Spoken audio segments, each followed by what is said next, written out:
પહેલું ચેપ્ટર ભણીએ છીએ, પાક ઉત્પાદન અને વ્યવસ્થાપન. પાક એટલે શું એ આપણે અગાઉના પીરિયડમાં જોયું. પાક ઉગાડવા માટે આપણે કેટલીક પદ્ધતિઓ, ખેત પદ્ધતિઓ કરવી પડે છે. ખેત પદ્ધતિઓના 7 સોપાનો છે, જેમાંના અમુક સોપાનો આપણે અગાઉના પીરિયડમાં ભણી ગયા. સૌથી પહેલું સોપાન છે જમીનને અથવા તો ખેતરને ખેડીને તૈયાર કરવું. બીજું સોપાન છે રોપણી. ત્રીજું સોપાન છે એને કુદરતી કે કૃત્રિમ ખાતર આપવું. ત્રીજું એના પછીનું ચોથું સોપાન હતું સિંચાઈ. હવે સિંચાઈની અંદર આપણે વાત કરીએ તો સિંચાઈ એટલે કે ખેતરમાં સમયાંતરે પાણી પૂરું પાડવાની ક્રિયાને સિંચાઈ કહે છે. સિંચાઈના સ્ત્રોત કહીએ તો જાણે કે કુવાઓ, બોર કુવાઓ, ડેમ, સરોવરો, તળાવો, નદીઓ આ બધા સિંચાઈના સ્ત્રોત છે. અને સિંચાઈનો મોટામાં મોટો સ્ત્રોત છે એ વરસાદ છે. પણ આપણા ભારત દેશમાં સમગ્ર વર્ષ દરમિયાન વરસાદ પડતો નથી. આપણે ફક્ત 4 મહિના જ પડે છે. બાકીના સમયગાળામાં પાકને પણ પાણીની જરૂરિયાત રહે. આપણે જોયું કે વનસ્પતિમાં 90% પાણી છે. તો આ પાણી પૂરું પાડવા માટે આપણે આ અન્ય સિંચાઈના સ્ત્રોતમાંથી આપણે પાણી લઈએ છીએ. હવે સિંચાઈના સ્ત્રોતથી લઈને ખેતર સુધી પાણી પહોંચાડવા માટેની અમુક રીતો છે. આ રીતો છે 2 છે, પરંપરાગત રીત અને આધુનિક રીત. હવે પરંપરાગત રીતની વાત કરીએ તો આપણે જોયું હતું કે મોટ, રહેટ, ચેન પંપ, ઢેકલી આ બધી પરંપરાગત કે જૂની રીતો છે. જ્યારે હવે આધુનિક સિંચાઈ પદ્ધતિઓ આવી ગઈ છે. આધુનિક સિંચાઈ પદ્ધતિની અંદર આપણે 2 પદ્ધતિ જોઈ હતી, ટપક સિંચાઈ પદ્ધતિ અને ફુવારા પદ્ધતિ. એ ટપક સિંચાઈ પદ્ધતિમાં વનસ્પતિના મૂળ છે એની પાસે જ ટીપે ટીપે પાણી પડે છે. જ્યારે ફુવારા પદ્ધતિની અંદર નોઝલો લગાવેલી હોય છે અને એમાં મુખ્ય પાઇપલાઇન સાથે જોડાણ કરીને એમાંથી એવી રીતના પાણી બહાર આવે છે જેમ કે છોડ પર વરસાદ થતો હોય. આ બંને રીતો છે કે જ્યાં પાણીની અછત હોય, અસમથળ ભૂમિ હોય, એ જગ્યાએ રેતાળ જમીન હોય, આ બધી જ જગ્યાએ આ પ્રકારની સિંચાઈ પદ્ધતિઓ ઉપયોગી છે. હવે એના પછી આગળનું સોપાન નીંદણથી રક્ષણ. હવે સૌથી પહેલા પાકને નીંદણથી રક્ષણ એટલે કે નીંદણથી બચાવવો જરૂરી છે. પણ સૌથી પહેલા નીંદણ એટલે શું? તો કે નીંદણ એટલે કે ખેતરમાં પાક સાથે ઉગી નીકળતા બિનજરૂરી અને અનિચ્છનીય છોડને નીંદણ કહે છે. એટલે કે નીંદણ એવા પ્રકારના છોડ અથવા પાક છે કે જે આપણે ઉગાડતા નથી છતાં પણ આપણા પાક સાથે આપમેળે જ ઉગી જાય છે, જે આપણા માટે ઉપયોગી હોતા નથી, જેને દૂર કરવા જરૂરી છે. હવે ખેતરમાં આ પ્રકારે જે નીંદણ ઉગે છે એને દૂર કરવું જોઈએ. તો નીંદણ દૂર કરવાની જે ક્રિયા છે એ નિંદામણના નામે ઓળખવામાં આવે છે. નીંદણ દૂર કરવાની ક્રિયા નિંદામણ. અને ખેતરમાં જે બિનજરૂરી અનિચ્છનીય કે જે આપણને ઉપયોગી નથી એવા છોડને શું કહે છે? નીંદણ કહે છે. હવે નિંદામણ કરવું શા માટે જરૂરી છે? કેમ પાક સાથેની આપમેળે ઉગે છે તો આપણને વાંધો શું છે? તો કે ના, ખેતરની અંદર નીંદણ એમને રાખી મૂકવું હિતાવહ નથી. આપણે નીંદણ દૂર કરવું જરૂરી છે. તો શા માટે? તો કે નીંદણ છે એ પાક સાથે ઉગે છે ત્યારે પાક સાથે પાણી, પોષક દ્રવ્યો, જગ્યા, સૂર્યપ્રકાશ માટે પાક સાથે સ્પર્ધા કરે છે અને પાકની વૃદ્ધિ ઉપર અસર કરે છે. કારણ કે કોઈ પણ નીંદણ ઉગશે તો નીંદણને પણ પાણી જોશે. આપણે સિંચાઈના સ્ત્રોત વડે જે પણ પાણી નાખીએ છીએ, હવે આપણે નાખતા હોય પાક માટે, પણ એમાંનું કેટલાક ટકા પાણી કોણ શોષી લેશે? નીંદણ શોષી લેશે. એટલા માટે એ પાક છે એને યોગ્ય માત્રામાં પાણી મળશે નહીં. પોષક દ્રવ્યો, સેન્દ્રિય પદાર્થો, ખનિજ તત્વો આ બધા જ બાબતે પણ નીંદણ શું કરે છે? એની સાથે સ્પર્ધા એટલે કે એમાં ભાગ પડાવે છે. હવે વનસ્પતિ માટે જે પાક માટે જે જરૂરી છે પોષક દ્રવ્યો, ખનિજ તત્વો એ પાકને મળવા જોઈએ એના કરતાં થોડા કેટલાક ટકા ભાગ કોને મળી જાય છે? નીંદણને મળી જાય છે. એટલા માટે એ પોષક દ્રવ્યોમાં પણ સ્પર્ધા કરે છે. જગ્યા. હવે પાક છે યોગ્ય પ્રમાણમાં વૃદ્ધિ પામે એટલા માટે એને થોડી જગ્યા જોઈએ. હવે જો એ જગ્યાએ બાજુમાં જ નીંદણ ઉગી જશે તો એની જગ્યા બાબતે અને સૂર્યપ્રકાશ માટે પણ એ શું કરે છે? નીંદણ મુખ્ય પાક સાથે સ્પર્ધા કરે છે. અને મુખ્ય પાકની બધી જ વસ્તુઓ જો નીંદણ લઈ લેશે તો પાકની વૃદ્ધિ અને વિકાસ જેટલો થવો જોઈએ એટલો થતો નથી. એટલા માટે આપણે નીંદણ દૂર કરવું જરૂરી છે. એ સિવાય નીંદણ એટલા માટે પણ દૂર કરવું જોઈએ કે કેટલાક નીંદણ છે એ લણણીમાં વિક્ષેપ ઉત્પન્ન કરે છે. હવે લણણી એટલે શું એ આપણે આગળ ગણવાનું છે. એટલે કે જ્યારે પણ આપણે પાક ઉગી ગયો હોય પછી જે કાપવાની ક્રિયા કરી છે તો એ કાપવાની ક્રિયા કરતી વખતે પણ એ વિક્ષેપ ઉત્પન્ન કરે છે. કેટલાક નીંદણ છે ઝેરી પણ હોય છે. એટલે કે કેટલાક નીંદણો છે એ કેવા હોય છે? ઝેરી હોય છે. એટલે કે જે મનુષ્ય જો ભૂલથી મનુષ્ય અથવા પ્રાણીઓ પણ જો ભૂલથી એને ખાઈ લે અથવા તો ખાવામાં આવી જાય તો એનું મૃત્યુ પણ થઈ શકે છે. આટલા કારણોસર આપણે નિંદામણ દૂર કરવું જરૂરી છે. હવે એના પછી નિંદામણ એટલે કે નીંદણ કાઢવા માટેના સાધનો. તો કે નીંદણ આપણે કયા સાધનો વડે કાઢી શકીએ? તો કે નીંદણ કાઢવા માટેના બે સાધન છે, ખુરપી અથવા વાવણી.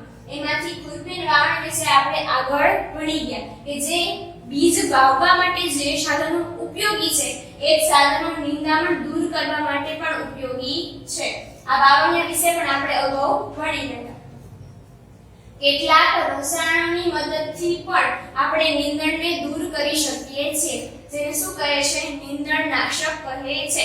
હવે આપણે એક નીંદણ છે, નીંદણની જે આપણે કાઢવાની પરંપરાગત રીત છે, આ પરંપરાગત રીતની અંદર શું કરે છે? એ લોકો મૂળ પાસેથી આખા નીંદણને કાપી લે છે અથવા તો મૂળ સહિત ખેંચી લે છે. આ બે ક્રિયા દ્વારા નીંદણ દૂર થાય છે. પણ હવે આપણે એકી સાથે બધા જ નીંદણ ઓછા સમયમાં જો કાઢવા હોય તો આપણે આ રસાયણનો ઉપયોગ પણ કરી શકીએ છીએ, જેના કારણે આખા ખેતરમાંથી એકી સાથે બધા જ નીંદણ છે એ સુકાઈને મરી જાય છે, જેના કારણે એ આ બધી વસ્તુઓમાં સ્પર્ધા કે ભાગ પડાવતા નથી. કેટલાક જાણીતા નીંદણનાશકો, ઉદાહરણ તરીકે 2 અને 4D, આ બંને છે એ નીંદણનાશકો છે.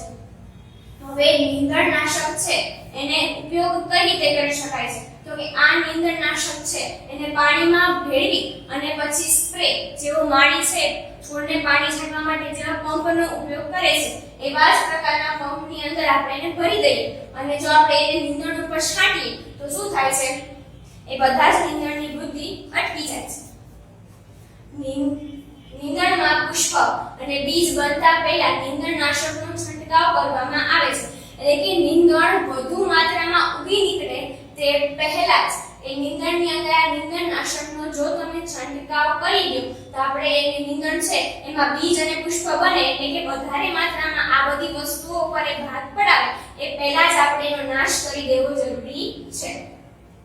હવે જ્યારે પણ ખેડૂત છે એ નીંદણનાશકનો જ્યારે છંટકાવ કરતો હોય તો એ નીંદણનાશક છે જો નીંદણનો નાશ કરે છે એટલે કે એ જો પાકને નુકસાન નથી કરતું નીંદણનાશક, પણ જો એ છાંટતી વખતે ખેડૂતે પોતાના મુખ કે નાક ઉપર જો કોઈ કપડું બાંધેલું ન હોય તો એ ખેડૂત છે એના શરીરની અંદર જાય છે નીંદણનાશક અને એના શ્વસન તંત્ર એટલે કે ફેફસાને બધાને હાનિ પહોંચાડે છે. એટલે જ્યારે પણ તમે નીંદણનાશકનો છંટકાવ કરો ત્યારે ખેડૂતે પોતાના મુખ તેમજ નાકને કપડાથી ઢાંકી દેવું જરૂરી છે. જો કપડાથી ન ઢાંકે તો આપણે વાત કરીએ કે મનુષ્યના સ્વાસ્થ્યને હાનિ પહોંચાડે છે. એટલે કે જો એ નીંદણનાશક છે એના શ્વાસોશ્વાસમાં જાય છે તો પછી શું થાય છે? એને ફેફસાના રોગો જેવી સમસ્યા પણ સર્જાઈ શકે. આપણે આ સોપાન જોયું કે કોઈ પણ પાકને નીંદણથી બચાવવું જરૂરી છે. નીંદણ એટલે શું? નીંદણ કાઢવાની ક્રિયાને શું કહેવાય? નિંદામણ શા માટે આવશ્યક છે? નિંદામણ કરવા માટેના સાધનો અથવા તો સાધનો વિના પણ આપણે કેટલાક રસાયણ એટલે કે નીંદણનાશકની મદદથી પણ આપણે દૂર કરી શકીએ. એના ઉદાહરણો અને નીંદણનાશક આપણે કઈ રીતે વાપરી શકીએ અને વાપરતી વખતે કયા પ્રકારની સાવચેતી રાખવી એ જરૂરી છે. હવે આપણે ખેત પદ્ધતિઓના આગળના સોપાનો જોયા બાદ ત્યાર પછીનું સોપાન છે લણણી. હવે લણણી એટલે શું? પાક છે આપણે સૌથી પહેલા જમીનને તૈયાર કરી, રોપણી કરી, ખાતર આપ્યું, સિંચાઈ આપ્યું, નીંદણથી રક્ષણ કર્યું.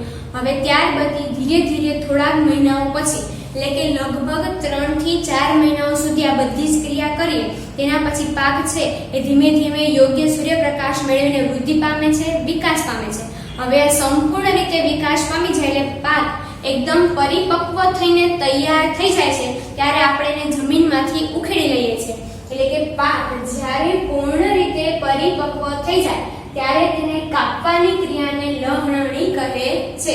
એટલે કે પાકની અંદર જ્યારે દાણો આવી જાય, હવે પાક પૂર્ણ રીતે પરિપક્વ થઈ ગયો છે ત્યારે તેને ખેતરમાંથી અલગ કરી લેવાની રીત એટલે લણણી. હવે એના સાધનો કયા છે? એટલે કે આપણે ખેતરમાંથી એ પાકને કઈ રીતે અલગ કરી શકીએ. તો એના માટેનું પરંપરાગત સાધન છે આપણું દાંતરડું. દાંતરડું તમે બધાએ જોયું હશે કે દાંતરડાની રચના કેવી રીતના છે. હવે આ પાક છે એને જમીનમાં જેવી રીતના આપણે નીંદણ ખેંચી લઈએ છીએ એવી રીતના મૂળ સહિત ઉખેડી લેવામાં આવે છે અથવા તો દાંતરડા વડે ત્યાંથી મૂળ પાસેથી જ કાપી લેવામાં આવે છે. હવે એના પછીનું આધુનિક સાધન છે હાર્વેસ્ટર. હાર્વેસ્ટર સાધન મદદથી આપણે જેમ આધુનિક સાધનો હંમેશા શ્રમ અને સમય બંનેની બચત કરે છે. દાંતરડા વડે આપણે આખા ખેતરને આપણે જો આવી રીતના લણણીનો કરવા જઈએ તો ખૂબ જ વાર લાગે, જેમાં કામ પણ વધુ પડે અને સમય પણ વધુ જાય. જે હાર્વેસ્ટર છે એની મદદથી આપણે ફટોફટ આપણે પાક છે એને ખેતરમાંથી અલગ કરી શકીએ છીએ. હવે આખા પાકને ખેતરમાંથી અલગ કર્યા પછી આપણે એમાંથી જરૂરી હોય છે ફક્ત એના દાણા અથવા બીજ. જેમ કે આપણે આખો ઘઉંનો પાક વાવેલો છે તેમાંથી આપણા માટે જરૂરી છે ફક્ત ઘઉંના બીજ. એવી રીતના ચોખાના બીજ હોય, બાજરાના દાણા હોય, એટલે કે દરેકમાંથી આપણે ફક્ત દાણા કે બીજની જ જરૂરિયાત છે. તો હવે આ પાક કાપી લીધા પછી એમાંથી ફક્ત જે દાણાઓ છે ને આખા ભૂસામાંથી અલગ કરવાની ક્રિયાને થ્રેસિંગ કહે છે. આ થ્રેસિંગની ક્રિયા થ્રેસર કે ઉપડવાની રીત દ્વારા કરી શકીએ છીએ. થ્રેસર છે એ આધુનિક સાધન છે. હવે ઉપડવાની ક્રિયા વિશે તમે ધોરણ 6 માં ભણી ગયા છો કે જ્યારે દાણાઓને અલગ કરવા હોય ત્યારે શું કરે છે, એને મોટા પથ્થરોની ઉપર પછાડવામાં આવે છે. જેવી રીતના આપણે ધોબી છે કપડા પછાડતો હોય એવી રીતના એ દાણા છે ને કોઈ ઓટલા ઉપર પછાડે જેના કારણે દાણાઓ છે અલગ પડે.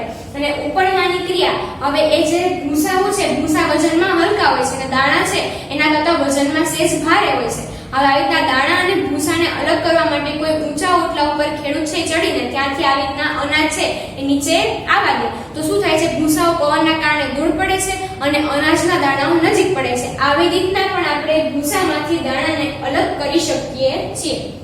હવે આધુનિક સમયમાં આધુનિક સાધનો છે આપણી પાસે.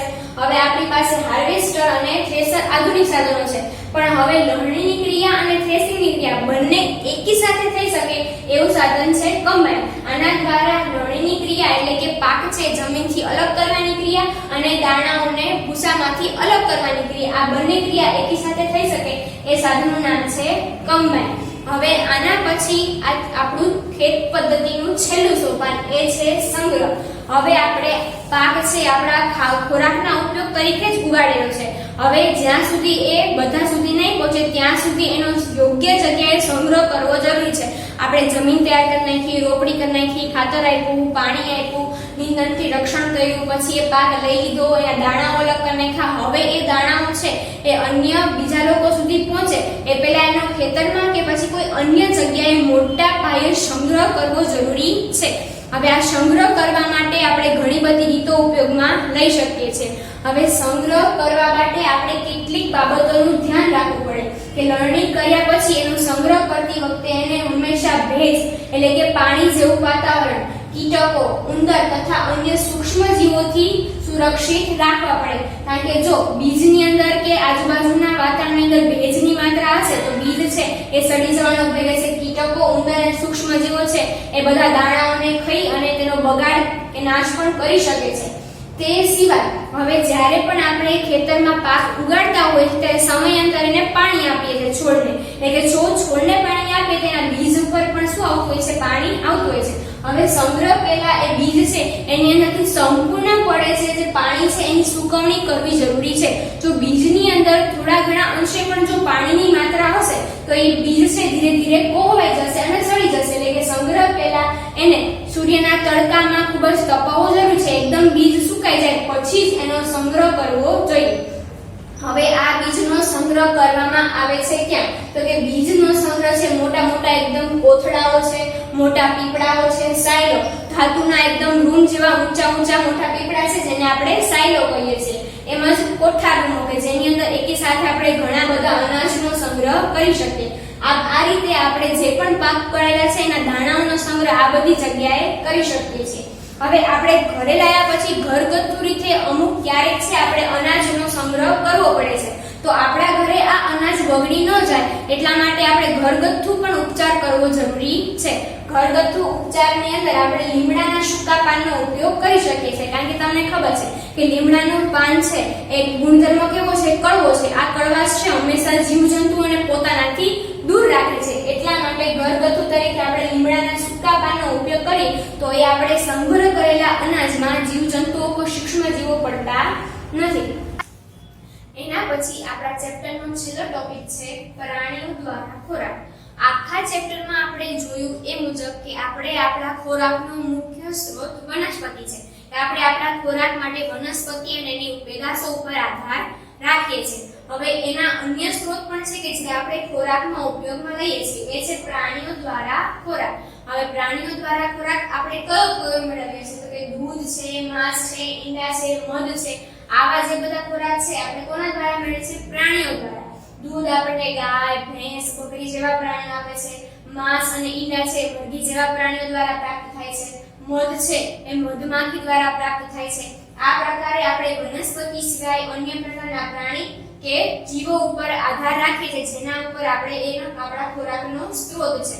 હવે જેવી રીતના આપણે ખોરાક મેળવવા માટે અમુક પ્રકારની પદ્ધતિઓ કરવી પડે છે, સમયાંતરે પાક ઉગાડતા રહેવું પડે છે, એના માટેની આટલી ખેત પદ્ધતિઓ કરવી પડે છે, એનું ધ્યાન રાખવું પડે છે અને એનો સંગ્રહ પણ કરવો પડે છે. એવી જ રીતના આપણે પ્રાણીઓ દ્વારા આપણને ખોરાક પ્રાપ્ત થાય છે તો એ પ્રાણીઓનો પણ ઉછેર કરવો, એનું ધ્યાન રાખવું આવશ્યક છે. તો જ્યાં મોટી જગ્યાએ આવા પ્રકારે પ્રાણીઓનો ઉછેર કરવામાં આવતો હોય અને એમાંથી આપણા ખાદ્ય પદાર્થો મેળવવામાં આવતા હોય એ ક્રિયાને પશુપાલન કહે છે, કે જ્યાં મોટી માત્રામાં ગાય, ભેંસ જેવા પ્રાણીનો ઉછેરવામાં આવે છે અને ત્યાંથી આપણને દૂધ જેવી પેદાશો મળે છે. આવી રીતના મધ ઉછેર કેન્દ્ર, મધમાખી ઉછેર કેન્દ્ર, આવી રીતના બધા પ્રાણીઓનો ઉછેર કરી એમાંથી આપણે ખાદ્ય સામગ્રી મેળવી શકીએ છીએ. હવે આપણને ખબર છે કે વિટામિન ડી નો સૌથી મોટામાં મોટો સ્ત્રોત છે સૂર્યપ્રકાશ. સૂર્યપ્રકાશમાંથી આપણને મફત વિટામિન ડી મળે છે. એવો જ વિટામિન ડી નો બીજો સ્ત્રોત છે માછલીનું કોડ લીવર ઓઇલ, એટલે કે માછલીના યકૃતનું તેલ. માછલીના યકૃતના તેલમાંથી પણ આપણને ભરપૂર વિટામિન ડી મળે છે. વિટામિન ડી ના કારણે આપણા હાડકાઓ છે મજબૂત થાય છે. તો આ ચેપ્ટરમાં આપણે જોયું એ મુજબ કે આપણે આપણા સારા જીવન માટે આપણે બુદ્ધિ અને વિકાસ કરી શકીએ એના માટે ખોરાકની આવશ્યકતા છે. ખોરાકની આવશ્યકતા હોવાને કારણે આપણે ખોરાકનું ઉત્પાદન કરવું જરૂરી છે. ખોરાકનું ઉત્પાદન આપણે કઈ રીતે કરી શકીએ, એના માટેની કઈ જરૂરિયાતો છે અને કેવા સાધનો દ્વારા કરવામાં આવે છે એ આપણે આ ચેપ્ટરમાં જોયું. અને એના પછી એવું જોયું કે વનસ્પતિ સિવાય અન્ય આપણો સ્ત્રોત છે પ્રાણીઓ, કે જેના દ્વારા પણ આપણે આપણો ખોરાક મેળવી શકીએ છીએ.